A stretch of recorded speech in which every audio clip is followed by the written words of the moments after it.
Preste muita atenção no que eu vou dizer. Não trate isso com leviandade, por favor. Trate isso com a máxima seriedade. Mas toda vez que nós confessamos os nossos pecados ao Senhor e pedimos o perdão dEle, é como se fosse a primeira vez que a gente estivesse cometendo aquele pecado. Porque Ele nos perdoou. E quando nós pecamos novamente, Deus não vem dizendo assim, mas essa é a milionésima vez que você comete esse pecado. Não, Deus não fica fazendo contas do nosso pecado. É como se fosse a primeira vez que eu tivesse cometido aquele pecado e pedido perdão a Deus. Romanos capítulo 1. E nós continuaremos. Semana passada nós vimos os versículos 18 e 19. E hoje nós prosseguiremos com o versículo 20. A partir do versículo 18 até o versículo 32, Paulo está falando sobre a situação deplorável dos gentios.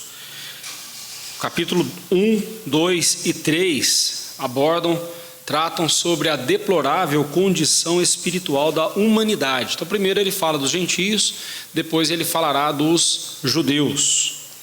Então, continuando sobre a pecaminosidade dos gentios, Paulo mostra o pecado e a culpa dos gentios nesses versículos do 18 a 32. Então, prosseguindo, semana passada nós falamos do versículo 18 sobre a ira de Deus sendo revelada sobre toda a impiedade e perversão. Essas duas palavras são muito importantes para entendermos todo o ensinamento desse trecho.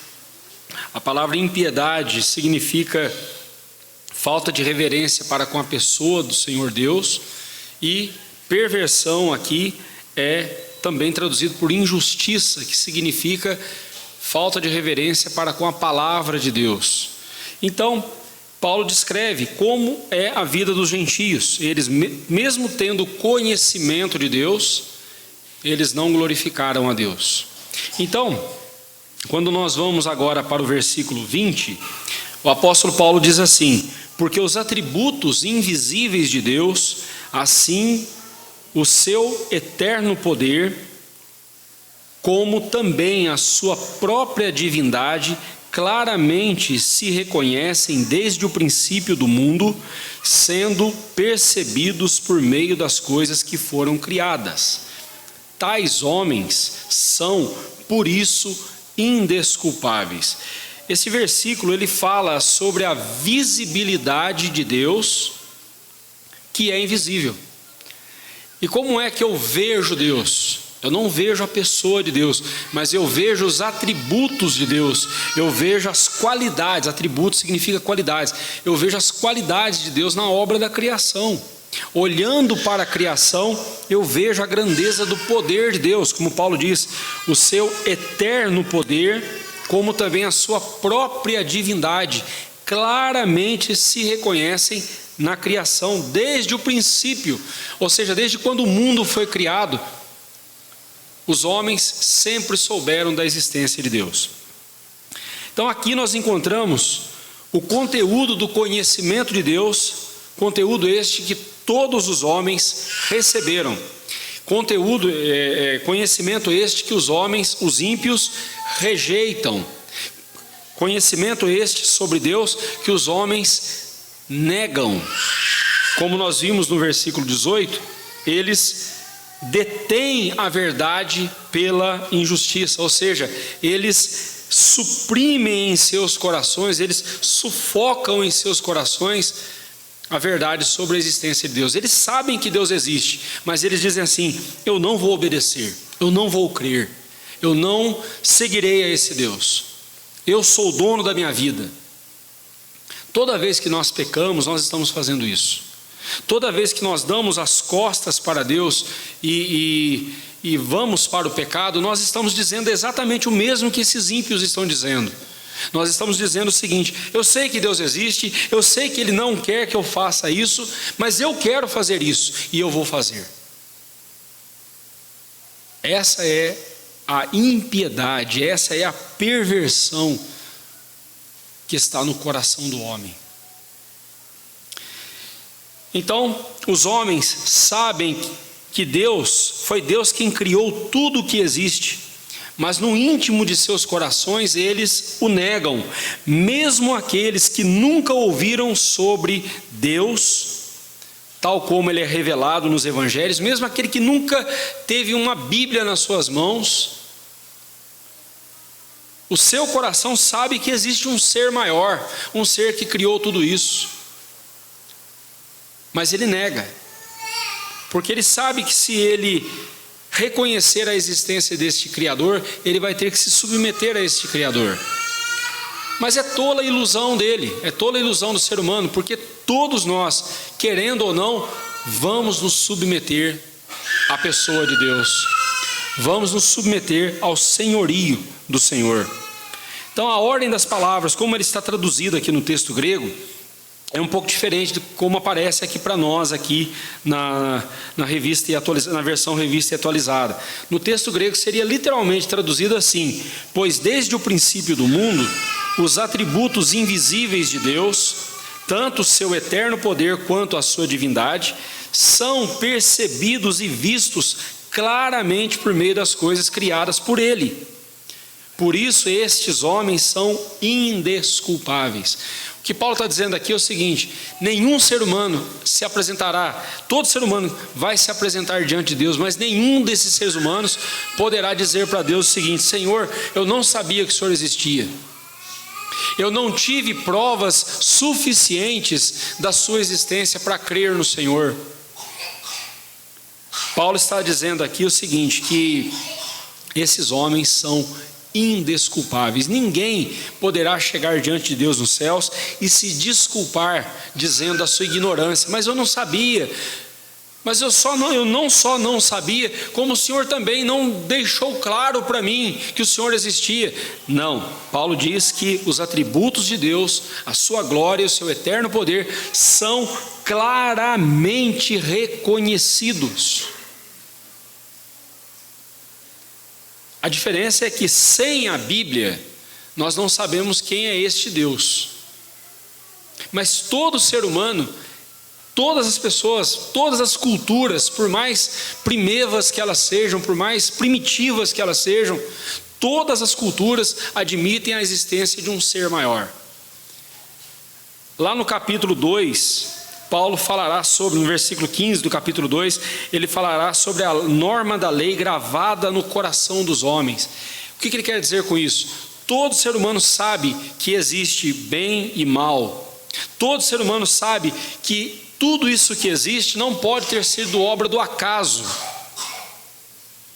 Tudo isso que existe é obra da mão de Deus. Nós não acreditamos em acaso, aliás, ser humano algum acredita em acaso. Suponhamos que você está andando na rua e de repente você e o seu amigo andando na rua e de repente vocês encontram um relógio ali no chão. Aí você pega aquele relógio, aí alguém pergunta, mas de quem é esse relógio? Quem fez esse relógio? Aí você diz assim: não, esse relógio apareceu do nada, eu ouvi uma explosão e achei esse relógio aqui no chão. Ninguém vai acreditar nisso, porque tudo que existe exige por natureza uma causa. O que é que causou a existência desse universo? Por não conhecer o Deus das Escrituras, por não conhecer o verdadeiro Deus, o homem sai inventando deuses ou inventando respostas. Mais à frente aqui no texto nós vamos ver a idolatria que levou o homem a uma situação ainda mais deplorável. Mas a idolatria, ela surge no coração da pessoa como a resposta pela busca de um ser maior, mas ela não sabe quem é esse ser maior. É por isso que nós precisamos da revelação especial de Deus, que é a Escritura Sagrada e o Senhor Jesus Cristo. Em teologia nós aprendemos que existem as seguintes formas de Deus se revelar. Temos a revelação geral e a revelação especial. Na revelação geral, você tem a revelação natural e a revelação sobrenatural. Ou seja, a revelação natural é a natureza, é a criação. Salmos 19 diz: os céus proclamam a glória de Deus e o firmamento anuncia as obras das suas mãos. Ou seja, eu olhando para a natureza, eu sei que existe um Criador. Então essa é a revelação natural, é disso que Paulo está falando aqui. E só essa revelação natural já é o bastante para condenar o pecador. Só essa revelação natural é o bastante para que ele seja indesculpável, ou seja, condenável diante de Deus. Para salvar o pecador, essa revelação não é suficiente. Por isso que nós precisamos da revelação especial. E a revelação especial se deu na pessoa de Jesus Cristo e no registro das Escrituras Sagradas. As Escrituras nos mostram quem é o Senhor Jesus, e o Senhor Jesus nos mostra quem é Deus. Jesus disse para os fariseus, vocês examinam as Escrituras porque julgam encontrar nelas a vida eterna, e são elas mesmas que testificam a meu respeito. As Escrituras dizem a respeito de mim. E lá em Hebreus capítulo 1, nós vemos que Cristo Jesus é a revelação exata do ser de Deus, a expressão exata do ser de Deus. Ele nos revelou o Pai. Quando Filipe uma vez perguntou para Jesus: Senhor, ele pediu, Senhor, mostra-nos o Pai, isso nos basta. E Jesus deu uma bronca em Filipe: Filipe, há tanto tempo eu estou com vocês, quem me vê a mim, vê o Pai. Como é que você faz um pedido desses? Como é que você me pede para eu mostrar o Pai para você? Quem vê a mim, vê o Pai. Eu revelo Deus a vocês. Então, se nós queremos conhecer a Deus, nós precisamos conhecê-lo através de Jesus. E só podemos conhecer a Jesus através das Escrituras. Por isso que a revelação nas Escrituras e na pessoa de Jesus são a revelação especial de Deus para nós. A revelação natural, ela é insuficiente. Eu olho para a natureza, eu sei que alguém criou, mas quem é esse alguém? O que esse alguém quer comigo? Eu não sei.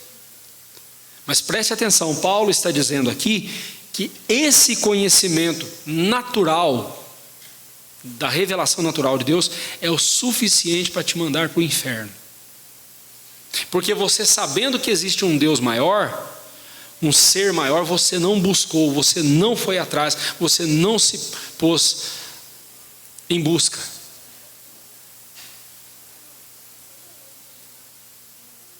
E ainda que você não conheça esse Deus, se você clamar por Ele, aquele que invocar o nome do Senhor Jesus será salvo.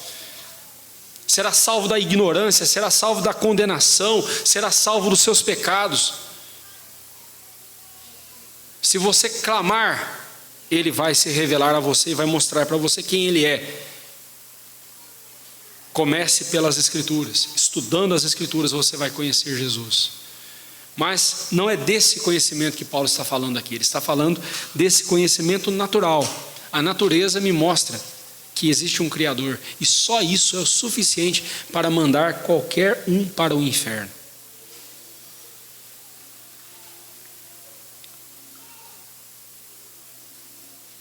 Esse é o ponto central aqui desse versículo, desse trecho.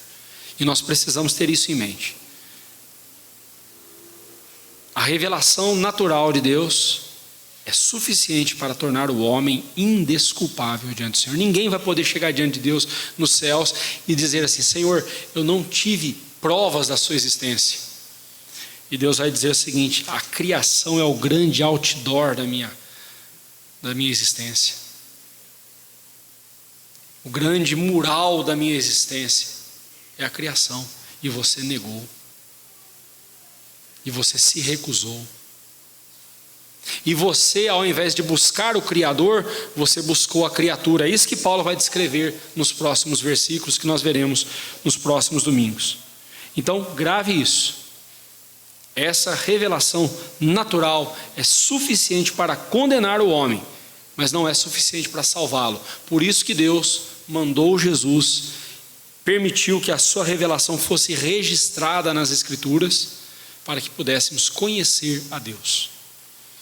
A Bíblia ensina em toda parte que Deus ele é invisível. Algumas referências aqui você pode conferir. João capítulo 1, versículo 18, Colossenses 1,15, 1 Timóteo 1,17, Hebreus 11, 27. São algumas das referências que dizem que Deus é invisível. Porém, os seus atributos, as suas qualidades são visíveis. As qualidades aqui que Paulo destaca é o eterno poder e a sua divindade. São visíveis.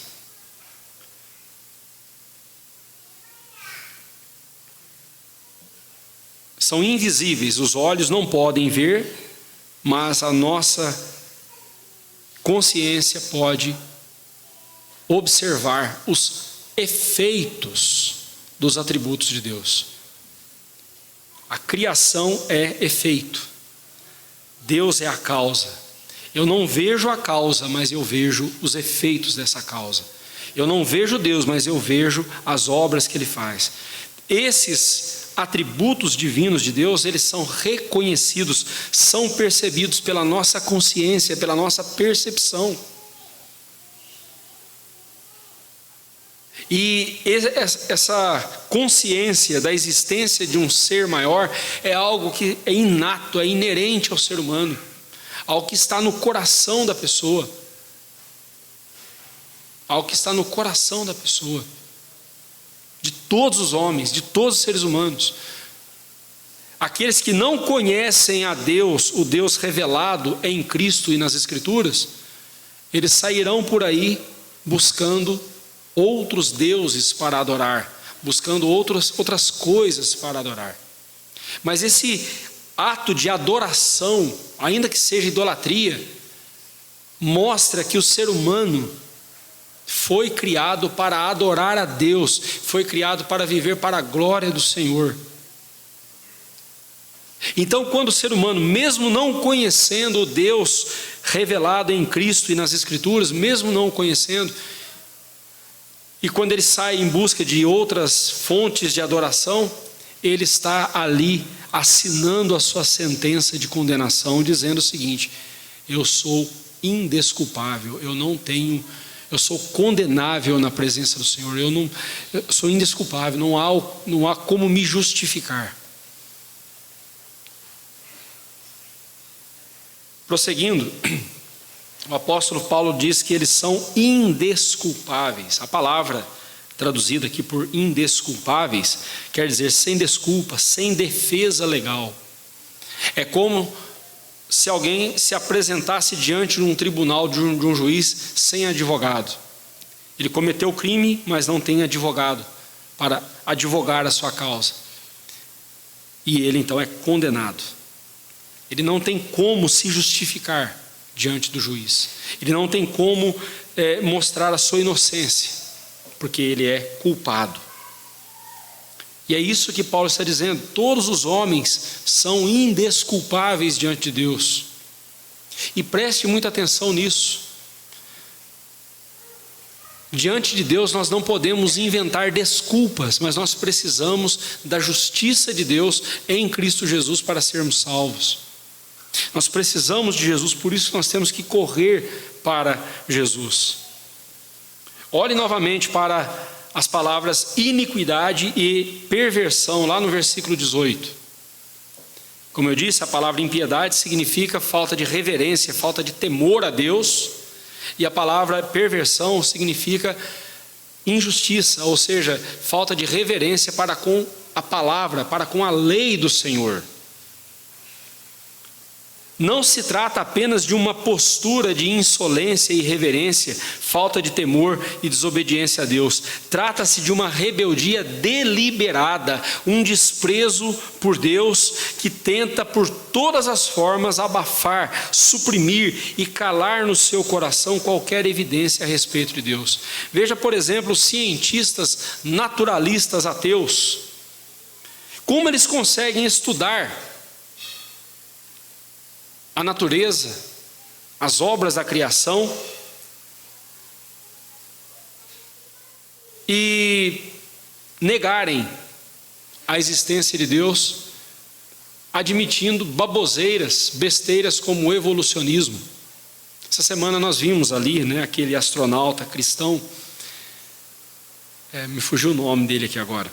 Ele foi nessa viagem à Lua, né, ao outro lado da Lua, e os relatos dele, os testemunhos que ele dá de sua fé em Deus. Eu fico muito feliz porque há quase 60 anos atrás, quando os primeiros homens pisaram a Lua, um deles ali deixou um testemunho da sua fé em Deus, da grandeza de Deus. E eu fiquei me perguntando, será que nessa tripulação atual, será que alguém ali faria isso? E para minha surpresa e alegria, um deles, com a sua Bíblia em mãos, ele testemunhou da grandeza de Deus no universo. Mas por que ele conseguiu isso?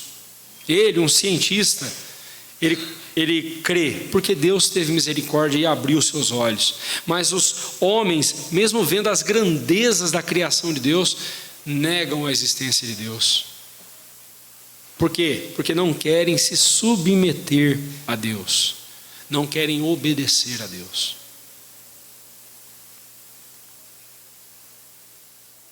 Por que eles recusam tanto admitirem a existência de Deus? Porque eles não querem se submeter a Deus. Por isso eles são indesculpáveis. Eles fazem de tudo para calar em seus corações a verdade de que existe um Deus perante o qual todos nós haveremos de comparecer um dia. Existe um Deus que requer de nós a adoração. O único Deus vivo que merece ser adorado, que deve ser adorado. A essa altura você deve estar se dizendo, né? Mas esse não é o meu caso, pastor. Eu creio na existência de Deus. Mas ainda que você creia na existência de Deus, você não pode tratá-lo com impiedade e perversão. Você não pode tratar Deus com irreverência e injustiça. Mas isso infelizmente acaba acontecendo. Sabe como?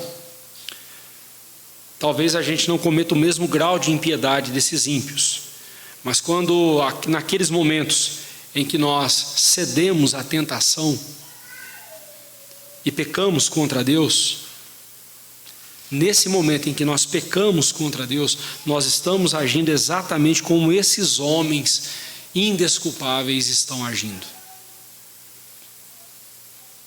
Toda vez que nós damos as costas para Deus, e preste atenção, o grande pecado cometido pelos homens, descrito nesse texto aqui de Romanos 1, 18 a 32, não é o pecado da idolatria, nem mesmo o pecado do homossexualismo, como Paulo vai dizer claramente nos versículos aqui. Ele mostra que o pecado do homossexualismo, que será acusado por ele aqui nesse texto, é resultado da idolatria. Mas antes da idolatria vem um outro pecado, que é a mãe ou o pai de todos os outros pecados na nossa vida. É o pecado de dar as costas para Deus. O ímpio indesculpável, quando ele suprime em seu coração, ele diz para si mesmo: eu não creio em Deus, eu não preciso crer em Deus para viver nesse mundo, eu vivo sem Ele nesse mundo, eu não preciso crer em Deus. O ímpio, ele está suprimindo essa verdade em seu coração, ele está detendo essa verdade em seu coração. É como se essa verdade quisesse sair e ele estivesse empurrando ela para dentro, e fique quieto, eu não quero saber. É bem isso. Mas só que quando você e eu, que somos servos de Deus, que conhecemos a Deus através de Jesus Cristo, através das Escrituras, quando nós que dizemos que somos servos de Deus, ao sermos tentados a algum pecado, e cedemos à tentação e caímos no pecado, naquele pecado específico, foi porque nós cometemos outro pecado, ou seja, nós demos as costas para Deus, nós ignoramos Deus, como se fôssemos ateus, como se fôssemos não, estamos agindo como ateus. Toda desobediência, toda impiedade e perversão contra as quais a ira de Deus se revela do céu, preste atenção, a nossa impiedade, a nossa perversão, toda vez que nós damos as costas para Deus e vamos para o pecado deliberadamente, nós estamos agindo como esses ímpios indesculpáveis diante do Senhor. É até pior, porque nós temos o conhecimento de Deus. Toda vez que você e eu cometemos algum pecado, por mais simples e inofensivo que ele pareça ser, só cometemos um pecado porque cometemos outro pecado anterior, que é dar as costas para Deus. Por isso que lá em Apocalipse 2:5, quando o Senhor Jesus repreende a igreja de Éfeso, ele diz assim: eu tenho, porém, contra ti que abandonaste o teu primeiro amor. Arrepende-te, volta à prática das primeiras obras, volta ao primeiro amor, senão eu virei contra ti e moverei do teu lugar o teu candeeiro, o teu castiçal. Observe que, porque Éfeso estava vivendo uma vida que desagradava ao Senhor Jesus, porque Éfeso abandonou o primeiro amor. Eu sei que geralmente as pessoas falam do primeiro amor como aqueles sentimentos maravilhosos que a gente teve quando a gente foi convertido a Cristo Jesus. Quando eu recebia Jesus como Salvador, pastor, eu tinha uma alegria tão grande no meu coração, eu queria pregar para todo mundo, eu queria ler a Bíblia o tempo todo, eu ficava orando o tempo todo, eu tinha um fervor no meu coração. Aquele primeiro amor, pastor, eu perdi aquele primeiro amor. Mas esse não é o primeiro amor. O primeiro amor que Jesus fala ali em Apocalipse 5 é o amor a Deus. Uma vez perguntaram para o Senhor Jesus qual era o grande mandamento. O Senhor Jesus falou: o primeiro grande mandamento é este: amarás o Senhor teu Deus de todo o teu coração, de toda a tua alma e todo o teu entendimento. E o segundo mandamento, o segundo grande mandamento semelhante a este é: amarás o teu próximo como a ti mesmo. Ele não estava trazendo nada de novo. Ele estava simplesmente mostrando os 10 mandamentos, porque os 4 primeiros mandamentos dizem respeito ao nosso relacionamento com Deus, e os 6 últimos mandamentos dizem respeito ao nosso relacionamento com o nosso próximo. Amar a Deus e amar o próximo. Então o primeiro amor é o amor a Deus, o segundo amor é o amor ao próximo. Éfeso havia abandonado Deus, Éfeso havia dado as costas para Deus. Por isso o Senhor Jesus disse: vocês devem se arrepender. Lembra-te de onde caíste. Lembra quando foi que você interrompeu a sua comunhão com Deus.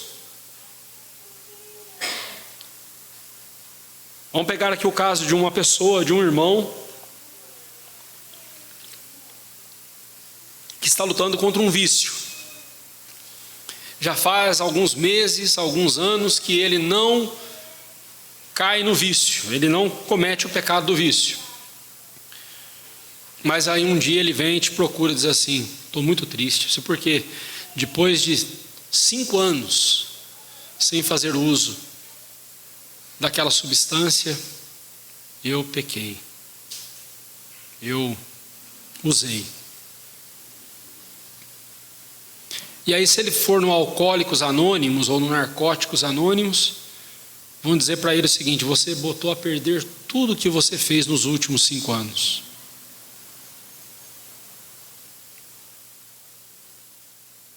Mas Jesus não diz isso. Jesus diz: lembra-te de onde caíste, arrepende-te e volta a fazer o que você estava fazendo antes de cair, e volta à prática daquelas obras que você estava realizando antes de cair no pecado. Mas lembra-te de onde caíste. Onde foi que esse rapaz caiu? Esse rapaz do exemplo que eu estou dando aqui do uso de drogas, né? Onde foi que ele caiu? Foi quando ele usou a primeira dose? Quando ele usou o primeiro pino de cocaína? Quando ele deu o primeiro trago no cigarro de maconha? Quando ele deu o primeiro gole na bebida? Não. Foi quando ele rompeu a comunhão dele com Deus.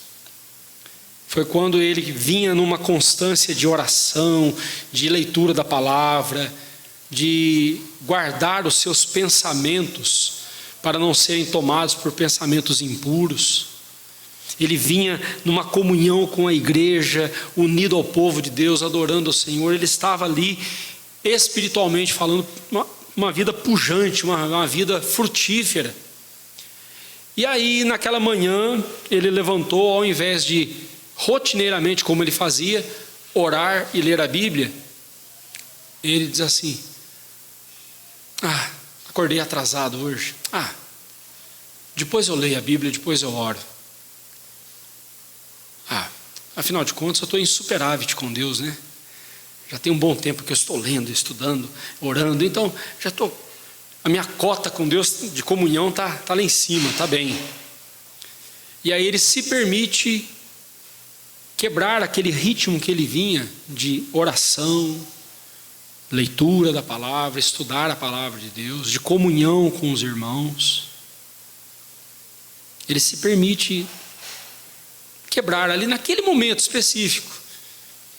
Depois, durante o dia, ele retomou, voltou. Foi ali que ele caiu. Foi exatamente ali que ele caiu.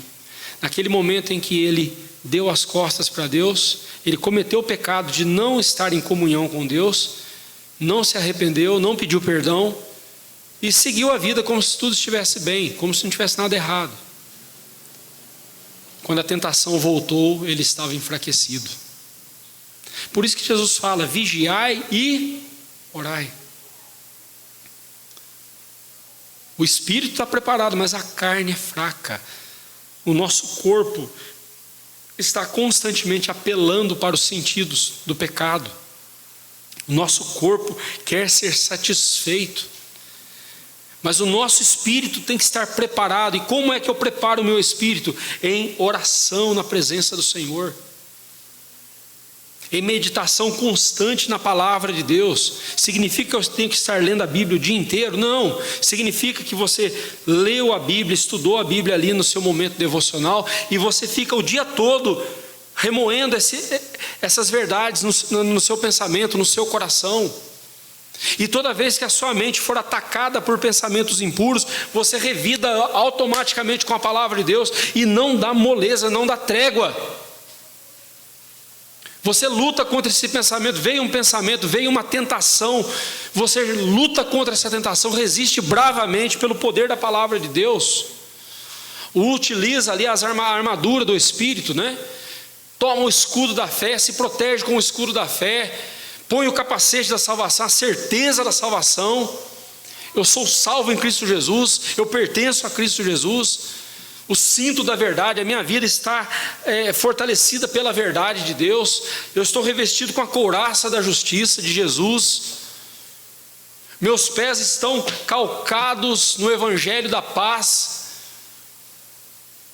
Alguém desse jeito, vestido dessa forma, revestido dessa forma, suportará a tentação, vencerá a tentação. O problema, meu irmão, seja qual for o pecado que você e eu cometemos, antes desse pecado vem o pecado do rompimento da nossa comunhão com Deus.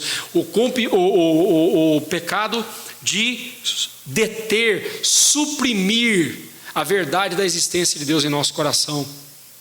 O pecado vem com força e o nosso coração diz: não faça isso, porque isso é pecado, vai ofender a Deus, vai romper a sua comunhão com Deus. Mas aí, ao mesmo tempo, eu tento suprimir, eu tento calar essa voz no meu coração, dizendo: não, todo mundo peca, eu também sou pecador, aí no final das contas Deus vai me perdoar, é só pedir perdão que Ele vai me perdoar. E aí eu começo a racionalizar o pecado e vou sufocando e vou calando essa voz que me diz que eu estou desagradando a Deus, que eu estou pecando contra Deus. É isso que Paulo está dizendo sobre deter a verdade pela injustiça no versículo 18. Preste atenção, toda vez que nós cometemos, seja qual for o pecado, antes desse pecado cometido, nós cometemos o pecado de dar as costas para Deus. Lembra-te de onde caíste, lembra onde foi, quando foi, como foi que você rompeu a sua comunhão com Deus. Arrepende-te e volta imediatamente à comunhão com Deus. Você já observou que quando a gente peca, uma das primeiras coisas que a gente deixa de fazer é orar? Sabe quando o filho sabe que fez besteira, e aí ele evita o pai e a mãe o tempo todo, foge? É o Adão dentro de nós. Lembra de Adão, quando Deus o confrontou? Adão, onde estás? Senhor, porque eu estava nu, tive medo e me escondi. Primeira coisa que Adão teve quando pecou foi medo de Deus. E nós fazemos a mesma coisa, a diferença é que nós não escondemos atrás de uma moita igual Adão fez. Bem, eu imagino que ele tenha se escondido atrás de um arbusto, atrás de uma moita. Ele tentou se esconder de Deus. Mas toda vez que nós pecamos, nós deixamos de orar justamente por isso. Porque a gente estará na presença de Deus, conversando com Deus, aquele que sonda o meu coração, aquele de quem eu não consigo esconder uma vírgula, não consigo esconder nada. E aí então eu começo a deixar de falar com Deus. Porque eu sei que se eu falar com Deus, Ele vai abrir, vai mostrar o meu coração e eu vou ficar muito envergonhado. Então, meu irmão, quando você cometer um pecado, qual deve ser a sua primeira atitude? Orar ao Senhor. Você cometeu um pecado? Sim, você cometeu o pecado de ter dado as costas para Deus, de ter rompido a comunhão com Deus, por isso você caiu na tentação e cometeu outro pecado.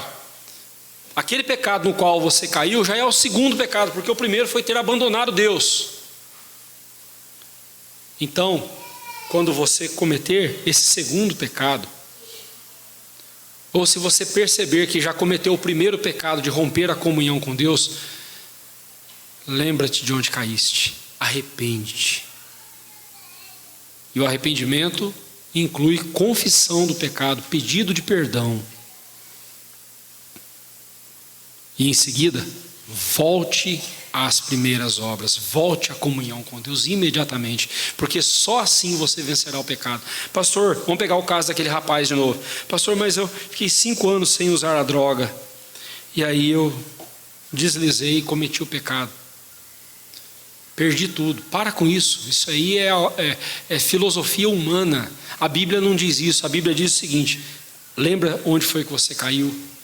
Lembra do momento em que você rompeu a sua comunhão com Deus? Se arrependa, peça perdão e volte à comunhão com o Senhor. Sabe, meu irmão, toda vez que nós pedimos perdão a Deus, preste muita atenção no que eu vou dizer.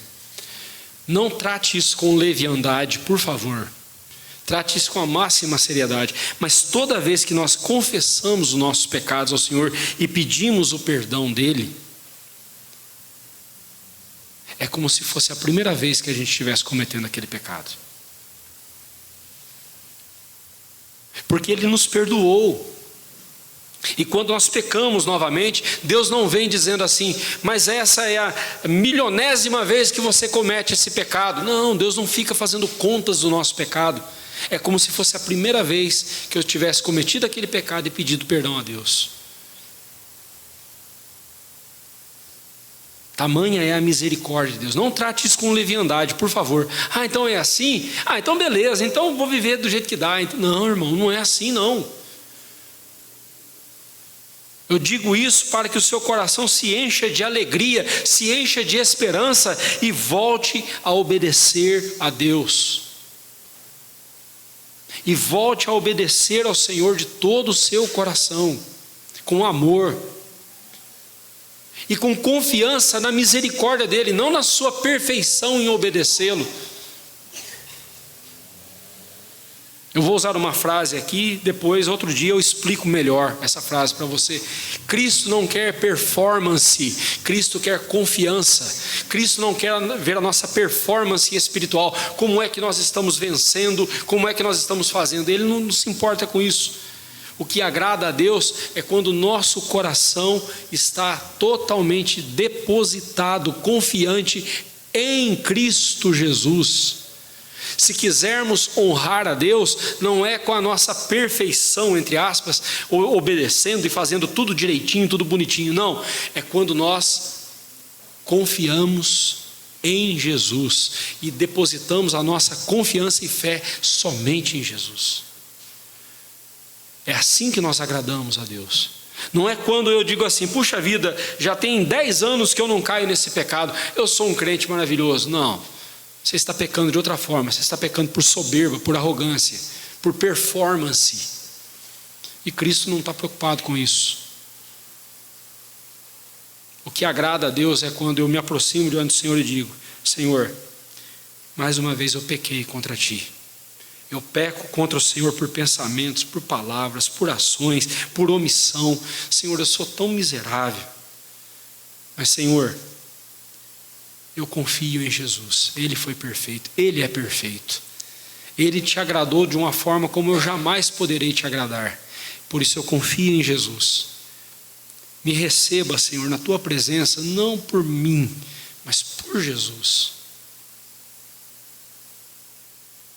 E Deus receberá você. Jesus mesmo falou: aquele que o Pai me trouxer, de modo algum eu lançarei fora. Mas Jesus também disse que é Ele quem leva os pecadores a Deus. Ninguém vem ao Pai senão por mim. Interessante que ele fala: ninguém vem ao Pai senão por mim. Ele não falou ninguém vai ao Pai. Ele falou: ninguém vem ao Pai senão por mim. Está falando dele próprio. É por Jesus. Graças a Deus que nós temos a revelação de Jesus Cristo. Graças a Deus que nós temos a revelação das Escrituras, para podermos conhecer a Deus, e conhecendo, amá-lo, e amando, adorá-lo com todo o nosso ser para a glória dele. Amém. Nos coloquemos em pé.